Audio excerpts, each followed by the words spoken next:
शुद्ध शाकाहारी और जैन भोजन न मिलने के कारण देश विदेश की यात्रा नहीं कर पा रहे हैं, तो हो जाइए निश्चिंत। पिछले 13 वर्षों से कार्यरत NFTT world private limited Nagpadi tours and travels ने 2025 में निकाले हैं जैन और शुद्ध शाकाहारी भोजन के साथ देश विदेश के ग्रुप टूर। कश्मीर, लेह, लद्दाख, हिमाचल, उत्तराखंड, 4 धाम यात्रा, विदेश में यूरोप, न्यूजीलैंड, वियतनाम, दुबई और सिंगापुर के ग्रुप टूर हेतु आज ही अपनी डेट चुने और टूर अभी से बुक करें। आज सुबह 4:26 पर एक फोन आया, मैं सो रहा था। वहां से जो आवाज आई थी, संतोष जी पटना सागर वालों के प्रतिनिधि बोल रहे थे। उन्होंने अपने आप को कल गुरुदेव का जो संदेश उन्होंने प्राप्त किया, पूरी रात सोए नहीं, 1 मिनट भी उनको नींद नहीं आई और उन्होंने हालांकि रो रो कर अपनी आंखों को अत्यंत द्रवीभूत कर लिया और आज अत्यंत नम्रता के भाव से यहाँ पर आए हैं।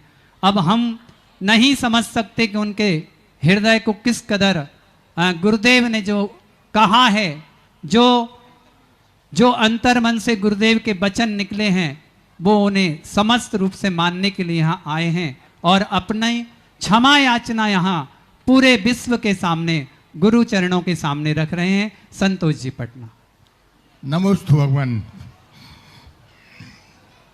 तुम बड़े प्रणाम नहीं पढ़ पाएंगे।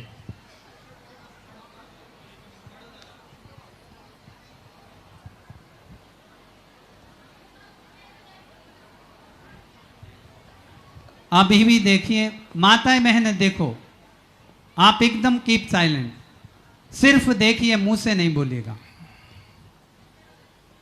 संत शिरोमणि आचार्य विद्यासागर आचार्य समय सागर जी महाराज की जय। आचार्य विशुद्ध सागर जी महाराज की जय। मुनि पुंगव श्री सुधा सागर जी महाराज की जय। तीनों छुल्लक महाराज की इच्छा में गुरु जी 16/8/25 को जो मैंने जिज्ञासा की थी, उसमें जो भाव गलत नहीं थे, भाव को गलत कर दिया जबरदस्ती। मैंने जिज्ञासा समाधान के स्टेज पर खड़ा हुआ था, प्रभु हमारे मन में जो शंका थी वो तो हम आपसे पूछते, उसका आप जवाब देते। आपने ध्यान नहीं दिया उस समय पे, और उसका बात का बतंगड़ कितना बना दिया। हमारी 50 साल की मेहनत का सब पानी फेर दिया साधु भक्ति पे। और क्या मिला इनके लिए? उसके बाद भी ठीक है, हमारे गुरुवर जब तक मेरी सांस है जब तक रहेंगे। अगर हमारे शब्दों में किसी को ठेस पहुंची हो तो अपने शब्द वापस लेता हूं, और हमारे लिए सभी साधु संत क्षमा करें। आचार्य श्री हमारे भगवान है, आचार्य श्री ने मेरे लिए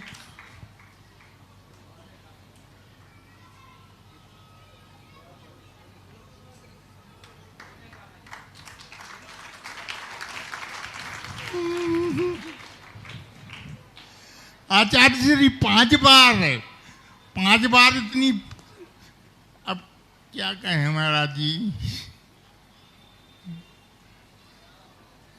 इतने अच्छे भाव से इतना वात्सल्य भाव हमारे लिए हमारे सागर में किसी को नहीं मिला जितना हमको मिला है।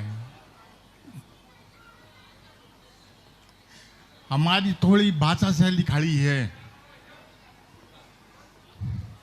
अतः सभी देशवासियों से, महिला पुरुष भाई बहनों से, बच्चों से क्षमा चाहता हूं।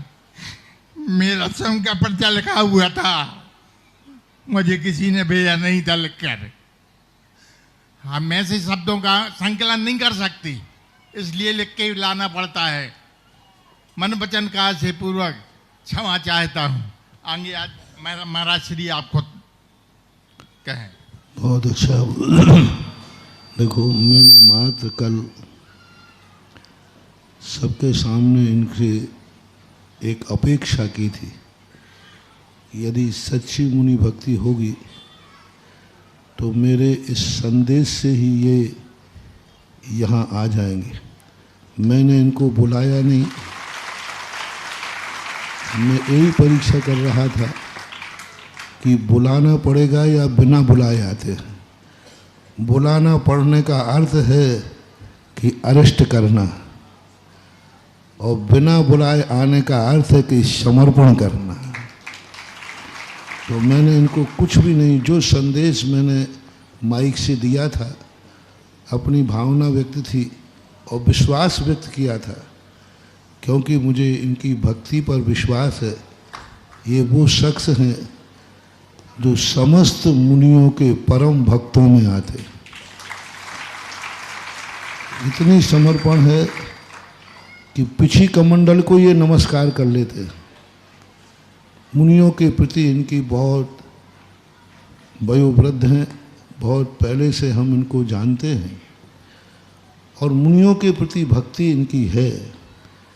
उस दिन यदि मैं गौर से सुन लेता तो मैं वहीं तुरंत के रफे दफे कर देता, तुरंत ही मैं इनको टोक करके उसी समय क्षमा मंगवा लेता। लेकिन मेरा उपयोग दूसरी तरफ था, मैं भी इसको गौर नहीं किया और इनकी टोन पर मैं और सभा में कुछ हो रहा था उस तरफ मेरा उपयोग चला गया। और उस समय मेरी जो सभा में जो हरकत हो रही थी उसकी हंसी को देख करके मेरे लिए तो वह कई बार प्रश्नों में हो जाता। आपने देखा, आप लोग बोलते हो, हम क्षुल्लक जी से पूछते हैं क्या बोला इन्होंने, क्योंकि हमारा उपयोग कई स्थानों पर बढ़ सकता है, बटा रहता है।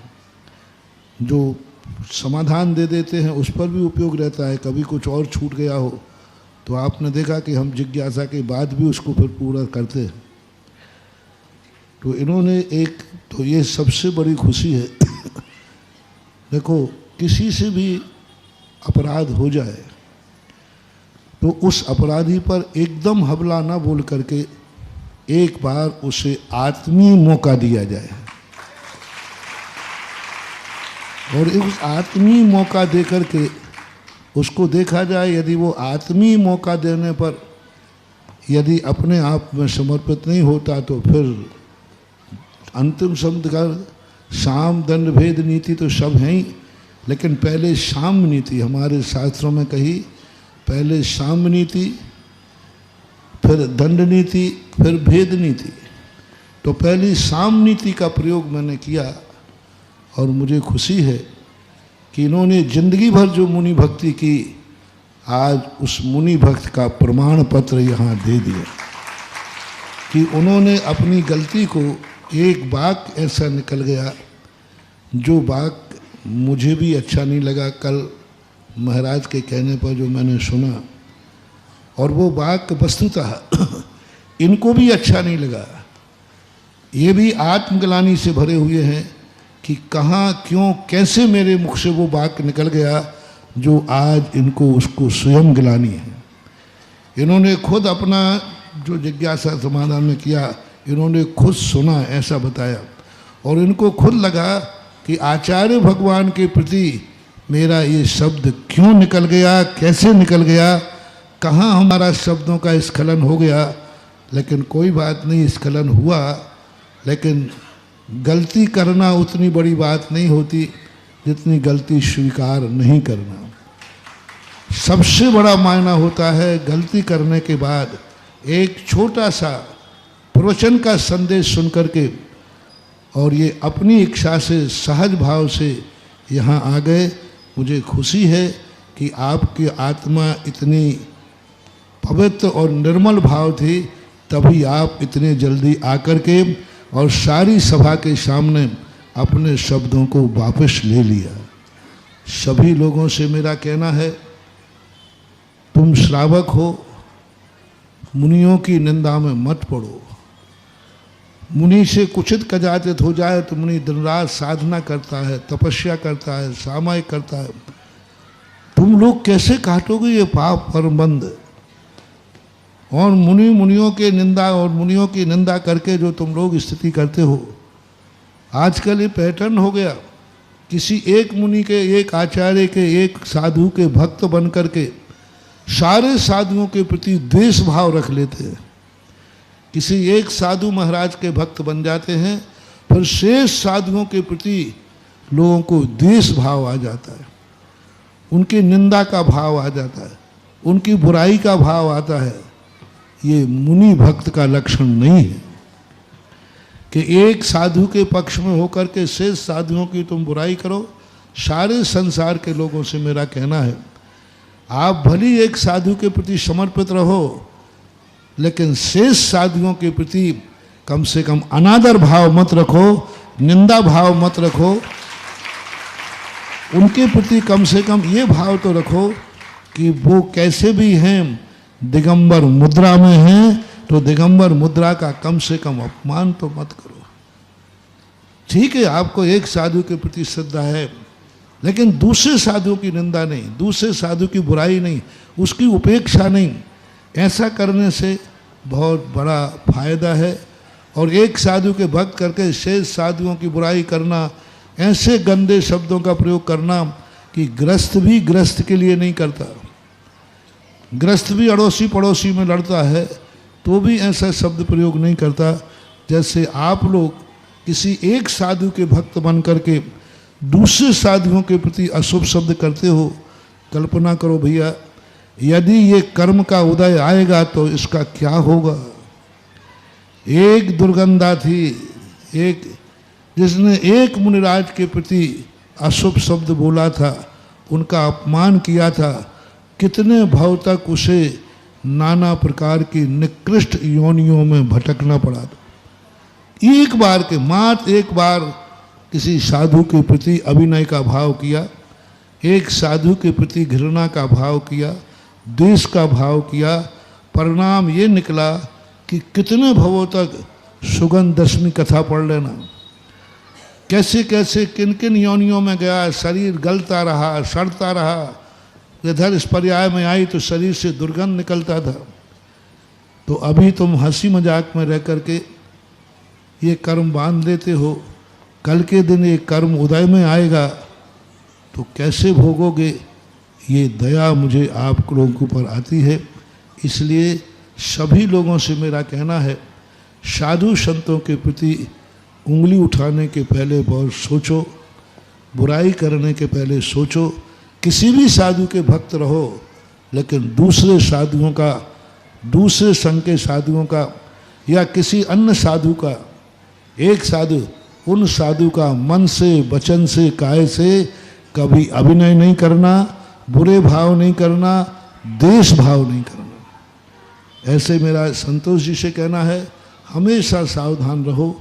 तुम मुनि भक्त हो और बहुत मुनि भक्ति तुम्हारे अंदर कूट कूट के भरी है।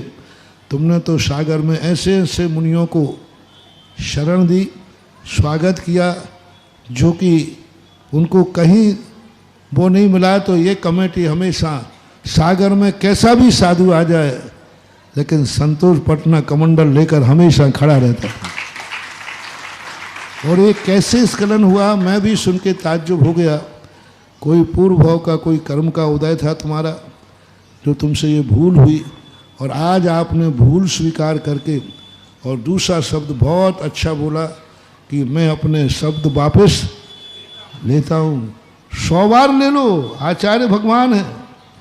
आचार्य विद्यासागर महाराज के प्रति तो छोटा भी कोई मन वचन काय से अपराध, यदि अपराध नहीं भी हुआ हो तो भी 100 बार उनके सामने क्षमा मांगने में हमें और आपको कोई ऐतराज नहीं होगा। अपराध नहीं भी हुआ है, फिर भी पूज्य आचार्य महाराज के प्रति कोई अभिनय, कोई, क्योंकि वो तो अपने ऐसे भगवान थे, ऐसे उपकारी थे, जिनके उपकार को कभी अपन भूल नहीं सकते। उन्होंने जगत को क्या क्या नहीं दिया है।